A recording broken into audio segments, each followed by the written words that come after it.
Chicago. My next guest, what's your name, sir? Michael Glasser. And name of your company. WeSneakIn.com. That's a fantastic name.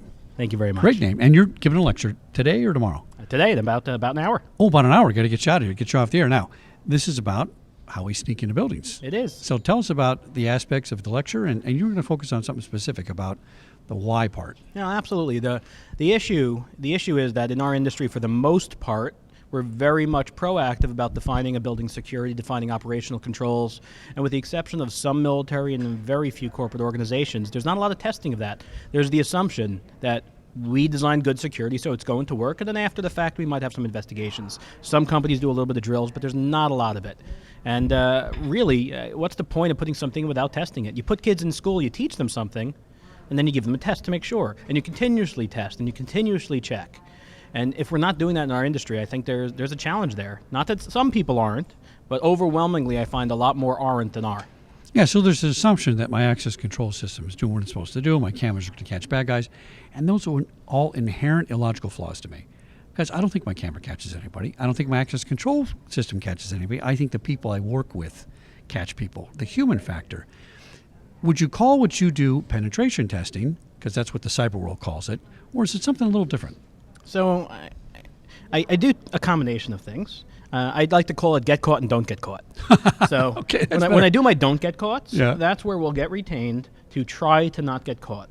Now, if we do get caught, we can then test our operational response and find out what happened and are their responses proper. Right. But really, that's about identifying vulnerabilities, and almost every time, it's about testing so that they can get the budget approved for the corrections they already think they need. Okay. Now, when you have a nice assessment report, and that's where I've spent a lot of my career, write an assessment report, say these are the vulnerabilities that you have, here's what we recommend you do about it. And you bring that to your finance team or your senior CFO or your COO, and you show them a big, thick report. They go, yeah. I know. I get that all the time. It's weird. But if you have someone who's in the building and they go, let me introduce you to Mike. Mike's been sitting in this building for a week. He's got pictures of his kids at the desk. He's drinking coffee. He was just in the server room because it was a hot day. He wanted to cool off. Mike doesn't work here. And by the way, Mike, can you empty your briefcase? And I empty my briefcase, and it's the contents of the CEO's shred bin. Oh, boy. And they go, but that's the secrets. I go, so you're telling me you're labeling a box that specifically says put all your secrets here, and then you're putting a $2 lock on it? Maybe this is actually worth correcting, because there's a lot of money, millions and millions and millions of dollars of security that doesn't really help. Maybe the little things. Maybe get rid of a shred bin and put a shredder. Maybe don't have a million cameras, just have a good old-fashioned key lock. Maybe train your people that they actually have to wear badges, and security officers actually check those badges. Right. The little things that can go from good security, great security, and helping people to spend their money properly, as opposed to just throwing money to fix a problem that doesn't necessarily fix it. We were relying too much on technology, I think.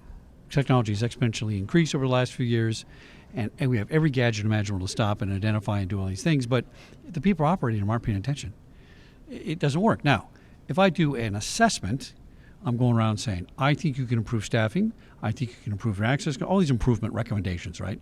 That's not the same thing as what you're doing. What do you get as far as a better response from your clients, or which type of assessment you do? Sure. I mean, because like you say, they look at the report and they go, no, I disagree with that. But you sitting inside the building for a week, they can't really argue with that, right? Or do they? Yeah, well, it depends on who argues. Okay. Most of the time, if you look across the entirety of the industry, IT security is hiring our type of team to break in to show that physical security is not doing a good job. Oh, interesting. So if IT security hires us to break in, the physical security guy or gal gets fired. Oh. Gets looked at as someone who didn't know their risks. Yeah. When physical security hires us, they look at the innovative, proactive, and they're making educated decisions. Because ultimately, I'm just a teacher. My job is just to help them understand the risks, not to decide for them. They can choose to accept certain risks, and every business should. I mean, we're not going to just put a box in a box in a box in a box in a box for everybody. But some of the low-level, low-hanging fruit stuff that you can fix with a simple operational change, a simple piece of training. Right. That's what you get out of the red team test, the physical pen test, that you don't get out of the report, is the people actually saw it. If you've ever had your wallet pickpocketed or you ever had your car broken into, that's much more impactful than a piece of paraphernalia you get in the mail that says, be careful of pickpockets. Right. And one of the biggest learnings is don't fire the people after the security test. Don't fire the people who messed up. They learned. They're learned not a going lot. to make that mistake Yeah. again. That's the biggest negative that I feel bad about is one of the things we always recommend is don't just get rid of people because they missed it, or yes, there was a policy, and yes, someone tailgated in, or they showed a fake ID and they got away with it. That person has now learned, and they're going to be better for their job. I screw up every single day, and I learn every single day, and I love making mistakes. That's how I learn. Well- and helping them to have the same result is really what we do. And by the way, from our security directors out there, isn't it your responsibility that you did not train your personnel properly? That's the way I look at it. It's not that poor guy that you didn't train. Oh, yeah. You really shouldn't pick on that guy. Now, There's a scapegoat right there. exactly. Now, when you do these assessments, do people come back to you and rehire you to keep doing it and do a yearly test, quarterly test? That's really the best goal because things change all the time. Sure. So let's talk about the get caughts and don't get caughts. All right. The get caughts is what we have a lot of recurring, where we'll go into a lobby, for example, a New York City lobby or a New Jersey, no, not New Jersey, but any major city lobby, and we'll intentionally violate a security policy so we get caught. We do Okay. it noisy enough to see what's their response. Does the security officer come over and punch us in the face? So far, that hasn't happened. Right. I'm waiting for it. Do they follow the process and comfortably use customer service, bring us over and say, hey, come on over, let me help you get your visitor badge. Oh, I'm sorry, your visitor badge isn't working. Right. Proper way. We get a lot of repeat business out of the get caughts. Once they've seen that once, the training value is huge. Okay. So we get a lot of repeat. The don't get caughts, the surreptitious entry stuff, Yeah. That's more of every year or two, Okay. or when they need their budget approved. Yeah. Some companies are proactive, especially if there's regulations around it. But for the most part, there's less. There's less also because it's a much larger price tag. Well, it makes sense. Substantially larger price tag. Yeah. So there's less repeat on a monthly or annual basis, but there is repeat business, especially across other facilities. I like the get caught idea.